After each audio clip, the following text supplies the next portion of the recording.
Assalamualaikum warahmatullahi wabarakatuh. Nama saya Lailul Ilham, NIM 2210411111. Saya dari Universitas Muhammadiyah Jember, dari Fakultas Ekonomi, Prodi Manajemen, semester 3. Saya di sini akan mempresentasikan tugas dari Manajemen Keuangan Bisnis dengan judul merger. Apa itu merger? Secara singkat, merger adalah penggabungan dua perusahaan atau lebih menjadi satu.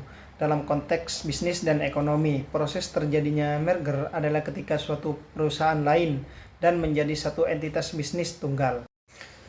Alasan perusahaan melakukan merger yang pertama itu mencapai sinergi. Dua perusahaan yang melakukan merger akan membawa keuntungan lebih banyak terhadap para shareholder-nya. Biasanya, sinergi bisa diraih dengan cara merger. Hal ini akan meningkatkan nilai bisnis baru dibentuk setelah penggabungan dilakukan. Yang kedua yaitu menekan risiko diversifikasi.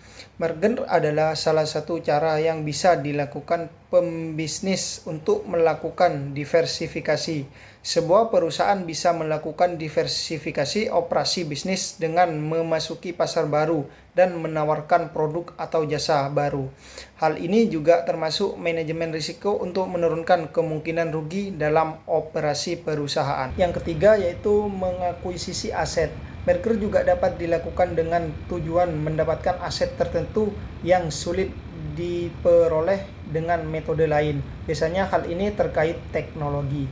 Yang keempat yaitu memperbesar kapasitas finansial. Jika kapasitas finansial sebuah perusahaan baik untuk mendukung operasi bisnis, merger adalah jalan yang bisa ditempuh untuk mengatasinya. Yang kelima yaitu penyesuaian pajak. Sebuah perusahaan yang memperoleh pendapatan kena pajak yang besar bisa dilakukan merger dengan perubahan yang memiliki kompensasi atas kerugian pajak yang cukup besar. Ketika keduanya sudah bergabung, total kewajiban pajak perusahaan yang dikonsolidasi menjadi lebih rendah dibanding kewajibannya. Selanjutnya yaitu manfaat merger bagi perusahaan. Yaitu yang pertama meningkatkan probabilitas perusahaan. Karena beberapa perusahaan melebur jadi satu sehingga suntikan dana semakin besar. Yaitu yang kedua memperluas market share.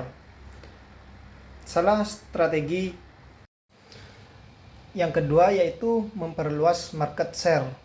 Salah satu strategi agar bisnis berkembang adalah dengan melakukan diversifikasi. Diversifikasi merupakan penciptaan penawaran produk atau layanan terbaru dan memperluas strategi pasar lainnya. Yang ketiga yaitu menyatukan lini-lini terkuat perusahaan. Apabila beberapa perusahaan bersinergi menggabungkan masing-masing kekuatannya pasti akan lebih besar sehingga perusahaan dapat dengan mudah dan cepat meraih tujuannya.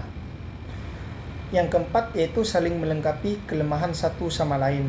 Perusahaan memutuskan melakukan merger sehingga dampak dari kelemahannya dapat diminimalisasi bahkan dihilangkan. Yang kelima yaitu meningkatkan valuasi di mata investor, sebab kualitas dan kinerjanya menjadi lebih sama akibat baik beberapa perusahaan. Hal ini bisa membuat investor tertarik menambah modalnya. Risiko merger yang dihadapi perusahaan. Yang pertama yaitu konflik kepentingan antar pemimpin.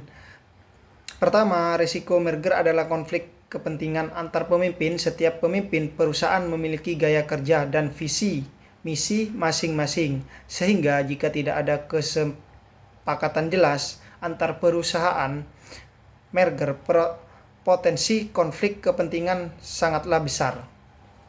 Yang kedua yaitu adaptasi budaya perusahaan. Merupakan risiko yang harus siap dihadapi. Penyatuan perusahaan berpengaruh pada restruktur sumber daya dan aktivitas bisnis, sehingga perusahaan harus bisa menciptakan kondisi aman dan nyaman bagi SDM ketika terjadi perubahan signifikan. Yang ketiga yaitu risiko perpecahan saat terjadi efisiensi. Keputusan menjadi perusahaan merger pastinya tidak bisa diterima seluruh sumber daya manusia atau pihak terkait. Akibatnya, potensi perpecahan dan tidak saling percaya bisa saja terjadi, sehingga perusahaan memastikan seluruh stakeholder bisa menerima keputusan merger. Selanjutnya yaitu jenis-jenis dan contoh merger. Yang pertama, merger vertikal. Merger vertikal merupakan perusahaan beberapa penyatuan berdasarkan perbedaan pembagian tugas dan tanggung jawab. Merger jenis ini bertujuan untuk saling memberikan dukungan dan bantuan dengan kekuatan masing-masing. Contoh merger vertikal seperti pabrik benang dengan perusahaan tekstil.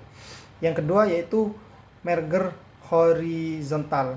Merger horizontal merupakan penggabungan perusahaan dengan latar belakang bisnis yang sama. Biasanya perusahaan mempunyai target pasar, jenis produk, dan manajemen yang sama. Contoh merger horizontal antara lain merger perusahaan alat rumah tangga sehingga perusahaan kue dan sebagainya.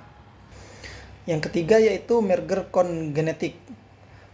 Merger jenis ini merupakan kombinasi dari merger vertikal dan horizontal, sehingga masing-masing perusahaan memiliki perbedaan dan persamaan. Perbedaan perusahaan merger kongenetik ini terletak pada pemakaian nama, merek, dan produk. Sementara persamaannya terdapat dari sifat produksi. Contoh merger kongenerik yakni bank bergabung merger dengan leasing. Selanjutnya yaitu merger konglomerat. Terakhir jenis merger adalah konglomerat, yaitu merger dari perusahaan yang tidak saling berhubungan bidang. Untuk ini bertujuan usahanya dengan membangun perusahaan besar. Banyak variasi bidang bisnis, contoh merger seperti penyatuan bisnis, konglomerat, elektronik, dan properti. Baik, kesimpulan dari saya yaitu merger adalah salah satu strategi perusahaan yang dapat mengakibatkan laba hingga berkali lipat.